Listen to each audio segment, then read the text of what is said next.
Ayan, so ganito lang kadali tanggalin yung aircon.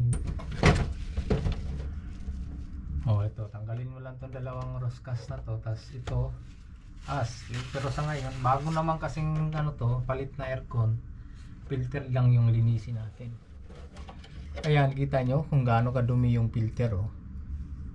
Ayan, lalabahan lang natin to. Sprayan natin ng tubig. Ito yung isa, oh. Oh, ayan. Ayan, tatanggal na yan siya. Pabaliktad.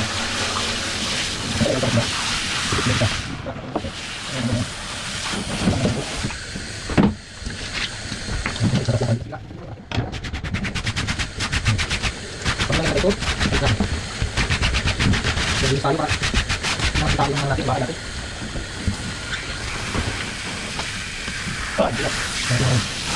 Yan, mura na natin para mabilis na. Apa naman kasi pagkakita kahit tubig sigurado naman makulit ang tubig niya.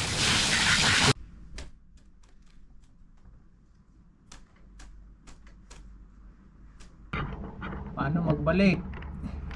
Suksok mo lang paano mo siya kinuha. Ganun mo din siya ibabalik. Yan. Oh, di malinis na yung filter natin. Filter ng aircon pala. Oh, yan, basta takip.